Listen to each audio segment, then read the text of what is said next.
Apa kabar? Jumpa kembali ya. Semoga tetap semangat.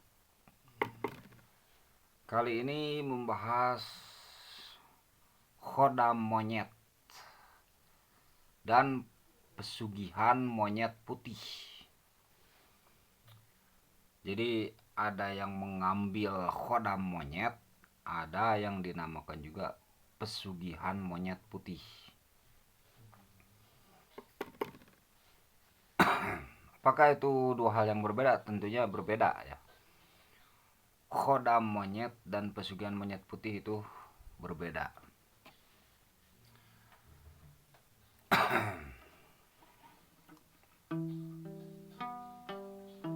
Nih lagu horor dulu.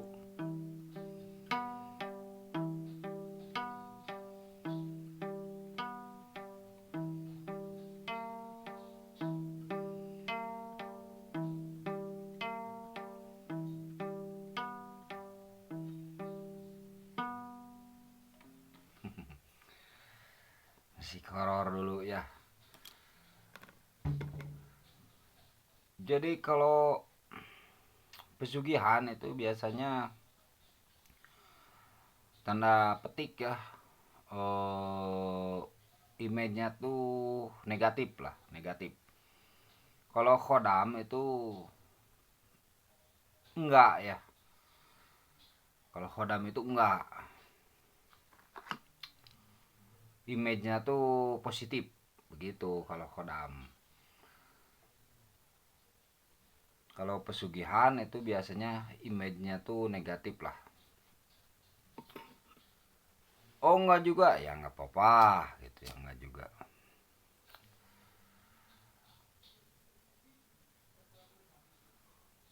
Nah, beda ya, mengambil khodam dengan mengambil pesugihan itu berbeda. Kalau pesugihan itu ada timbal balik dan jangka waktu. Itu pesugihan. Ada timbal balik dan jangka waktu. Timbal baliknya tuh ke kita. Kalau nggak ke kita, ke keluarga dan lain sebagainya. Misalkan yang pesugihan pengen kaya raya ya, pengen kaya raya, dia pesugihan ke monyet putih misalkan ya. Nah, untuk agar kaya raya, dia misalkan mendatangi suatu tempat, memintalah ke eh, penjaga tempat itu untuk menyampaikan kepada misalkan penguasa di situ monyet putih misalkan ya. Nah nanti kan langsung monyet putih itu bertindak gitu ya, bertindak dengan syarat-syarat tertentu dan waktu yang ditentukan. Coba misalkan kamu harus sediakan begini begini begini. Sesudah itu nanti suatu saat misalkan ya, ada di antara keluarga kamu atau kamu sendiri jadi tatapakan di kerajaan saya. Misalkan begitu ya. Itu pesugihan.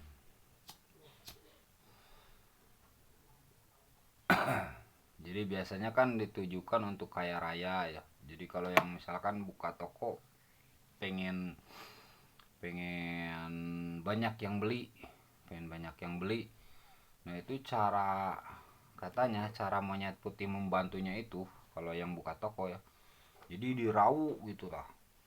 Misalkan ini toko nih, nah monyet putihnya tuh di atap di atap jadi si pembeli itu seolah-olah dirau gitu sama monyet putih itu, begitu katanya. Dan pesugihan ini itu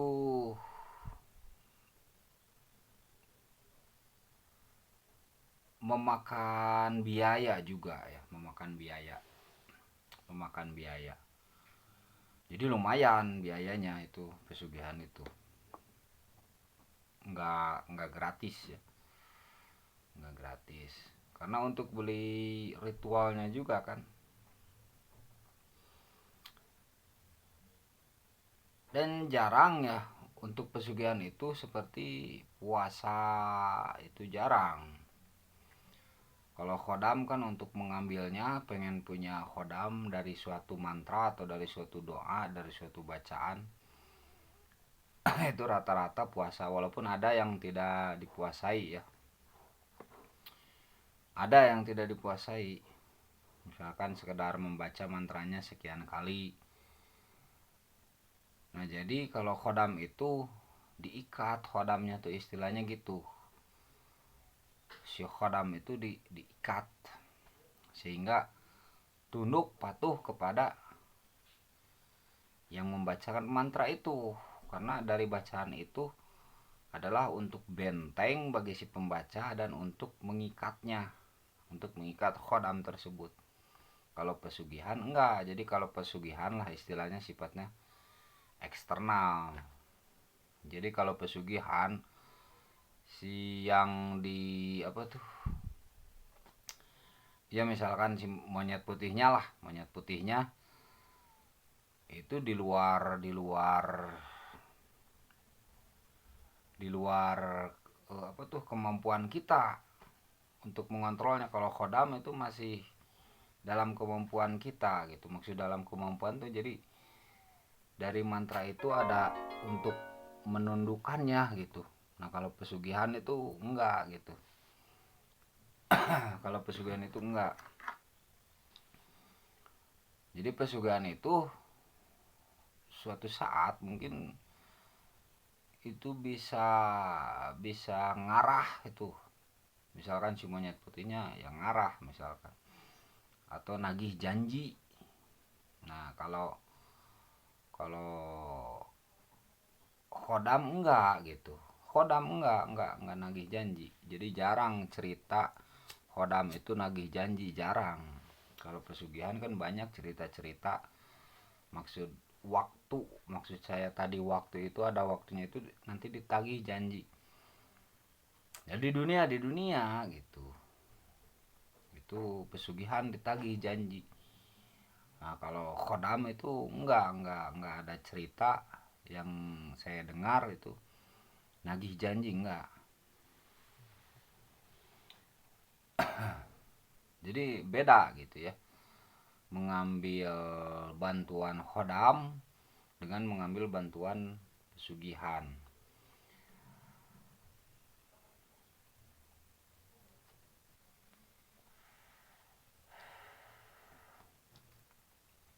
Ya, takutnya ada yang menyamakan kan nanti. Ada yang menyamakan mungkin yang belum tahu ya menyamakan saja padahal berbeda. Kalau untuk pemanggilan khodam itu kan diikat si khodamnya itu. Nah, makanya disebut khodam, membantu, menolong, menemani. Dan si khodamnya ini ya, yang kita panggil misalnya ya khodam monyet putih lah misalkan.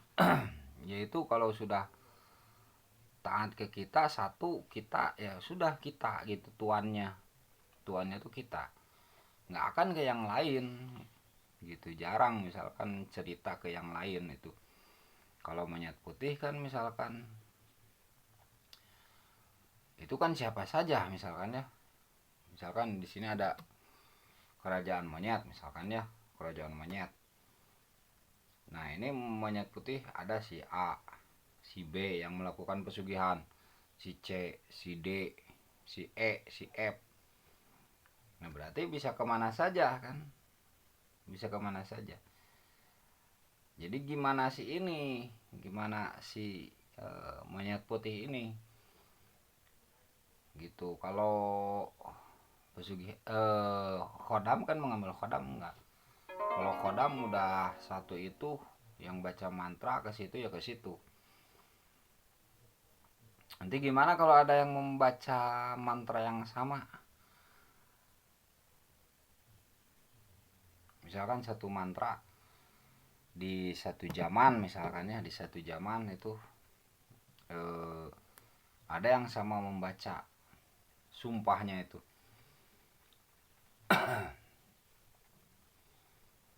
Gimana tuh? Ya mungkin bisa anak buahnya. Kalau ke tingkat seperti kita ya kan nggak langsung khodamnya mungkin ya. Jadi anak buah dari khodam itu yang membantu. Tapi bisa jadi langsung khodamnya bisa jadi. Dan pesugihan juga bisa jadi itu anak buah raja monyet itunya yang membantu ya, yang membantu kita tuh pesugihan. Nah itu cuman pesugihan itu ya ya begitu, nanti biasanya ada ditagih janji lah istilahnya, tagih janji, nyawa nggak nyawa, penyakitan nggak penyakitan, nanti setelah matinya misalkan jadi tetapakan. Kalau kalau khodam itu nggak ada cerita yang saya dengar.